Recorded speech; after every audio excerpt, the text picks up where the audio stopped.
भारत एक ऐसा देश जहां पर ज्योतिष से लेके गानों तक और इंसान की खूबसूरती तक चांद का या तो संदर्भ लिया जाता है या तुलना की जाती है। और आज इसी चांद के ऊपर भारत ने अपना झंडा गाड़ दिया है। इस वीडियो के अंदर मैं आपको बताऊंगा कि भारत का चंद्रयान 3 मिशन कैसे अलग है इससे पहले के 2 मिशन से, और कैसे भारत के इस कदम ने दुनिया के अंदर लूनर मिशंस के अंदर एक बहुत ही ज्यादा तेजी ला दी। India's Chandrayaan 3 mission has succeeded. As the ISRO chairman said, India is on the moon. So we want to prove to the world that we can land this.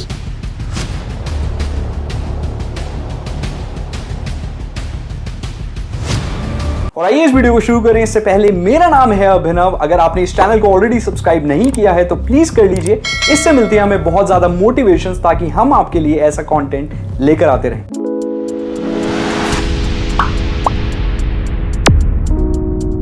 अब जो लूनर मिशंस हैं यानी कि चांद पे भेजे जाने वाले जो मिशंस हैं वो 1950 के दशक से ही स्टार्ट हो गए थे, और जो अमूमन रेस थी वो थी अमेरिका और सोवियत यूनियन के बीच में।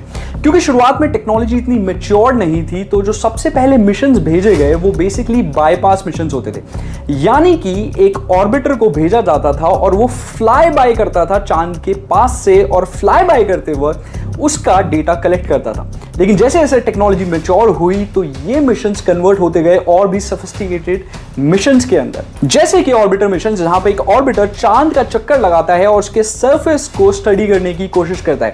जैसे जैसे टेक्नोलॉजी मैच्योर हुई और दिन आ गया 20 जुलाई 1969 का, जब अमेरिका के नील आर्मस्ट्रांग ने चांद के सरफेस के ऊपर अपना पहला कदम रखा और अमेरिका ने इतिहास रच दिया। चलिए अब आते हैं भारत के ऊपर। 22 अक्टूबर 2008 का दिन था और भारत ने लॉन्च किया अपना चंद्रयान 1 मिशन। इस मिशन की खास बात यह थी कि ये एक ऑर्बिटल मिशन था और इसने ऐसी जानकारी जुटा के दी जिससे पूरी दुनिया के अंदर हड़कंप मच गया। इसने स्टडी किया चांद के साउथ पोल को, वो डार्क साइड जिसे हम अपनी आंखों से नहीं देख पाते हैं, और वहां पे इतने बड़े क्रेटर्स हैं जहां पर कोई भी सनलाइट नहीं पहुंचती। और इसने ये दावा किया कि चांद के सरफेस के ऊपर पानी है और इन क्रेटर्स के अंदर आइस हो सकती है। इसके बाद दुनिया के अंदर कई देशों ने लूनर मिशंस को लॉन्च किया, जिसमें से इजराइल और जापान थे, और इन्होंने जो मिशंस लॉन्च किए वो बेसिकली टच डाउन मिशंस थे, जहां पे एक लैंडर उतरने वाला था चांद के सरफेस के ऊपर, लेकिन वो दोनों ही मिशंस फेल हो गए क्योंकि वो दोनों लैंडर्स क्रैश हो गए। कहानी को करते हैं आगे फास्ट फॉरवर्ड, और 2019 का साल था और दिन था 22 जुलाई, और 11 साल बाद चंद्रयान 2 मिशन को लॉन्च किया गया भारत के अंदर। और इस मिशन को ज्यादा सोफिस्टिकेटेड बनाया गया क्योंकि इससे और भी डीप स्टडी करनी थी हमें मून के सरफेस में। इसमें क्या अलग था? इस मिशन के अंदर बेसिकली ऑर्बिटर के साथ एक लैंडर था जिसका नाम विक्रम था, और इसके साथ था एक रोवर जिसका नाम रखा गया प्रज्ञान। बेसिकली इस लैंडर को लैंड करना था मून की डार्क साइड पे यानी कि साउथ पोल पर, और रोवर को निकल के करनी थी स्टडी। लेकिन लैंडर और रोवर क्रैश हो गए मून के सरफेस पे, लेकिन जो ऑर्बिटर था वो आज भी एक्टिव था। सॉफ्टवेयर मैल फंक्शनिंग और थ्रस्टर्स के ठीक से ना काम करने की वजह से ये जो लैंडर था ये ठीक से लैंड नहीं कर पाया और क्रैश हो गया।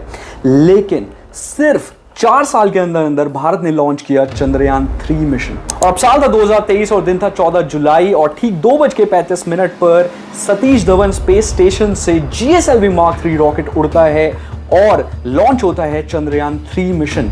और इस मिशन के अंदर काफ़ी चीज़ें खास थी क्योंकि हमने पास से कई सारी मिस्टेक से सीखा और इसको बनाया और भी रोबस्ट। ठीक 40 दिन बाद यानी कि 23 अगस्त शाम 6:02 पर लैंडर जिसका नाम विक्रम है और रोवर जिसका नाम प्रज्ञान है पहुंचते हैं मून के ऑर्बिट पे और सेफ लैंडिंग करते हैं इस बार, और भारत बन जाता है दुनिया के अंदर चौथा देश जिसने चांद के ऊपर कदम रखा और पहला ऐसा देश जिसने चांद के साउथ पोल यानी कि डार्क साइड के ऊपर लैंड किया। अब इस पूरे मिशन के 3 इंपॉर्टेंट मॉड्यूल्स हैं। सबसे पहला प्रोपल्शन सिस्टम। प्रोपल्शन सिस्टम जो है वो लैंडर के साथ अटैच्ड होता है, इसी के अंदर फ्यूल कैरी होता है और थ्रस्टर्स लगे होते हैं।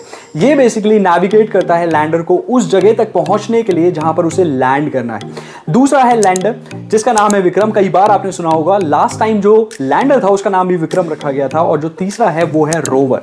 जब लैंडर सेफली लैंड करता है तो जब डस्ट सेटल हो जाती है जिसमें लगभग 3 घंटे से 1 दिन का समय लगता है, उसके बाद रोवर निकलता है और उसी को सैंपल्स कलेक्ट करने हैं मून के सरफेस के ऊपर। ये जो लैंडर है विक्रम, इसका जो वजन है वो लगभग 1700 किलो है और जो रोवर है उसका वेट है 26 केजी। एक और चीज जो आपके लिए जानना जरूरी है वो ये है कि चांद के ऊपर एक लूनर डे होता है 28 दिन का धरती के ऊपर। इसमें 14 दिन होता है और 14 दिन होती है रात। बेसिकली रात के अंदर टेम्परेचर्स इतने ज्यादा गिर जाते हैं, लगभग 235 डिग्री सेल्सियस तक पहुंच जाते हैं माइनस के अंदर, जिसमें रोवर के जो कंपोनेंट्स हैं वो काम नहीं करेंगे। तो टेक्निकली रोवर जो है प्रज्ञान, उसके पास 14 दिन की विंडो है जिसमें वो सैंपल कलेक्ट करेगा और कम्युनिकेट करेगा अपने लैंडर के साथ, और वही लैंडर कम्युनिकेट करेगा इसरो के साथ। ये सब हमारे लिए जानना इसलिए जरूरी है क्योंकि इसरो से हमें मिलती है बहुत ही ज्यादा मोटिवेशन, क्योंकि 15 अगस्त 1969 को स्टार्ट हुई एक स्पेस एजेंसी जिसके शुरुआती रॉकेट्स को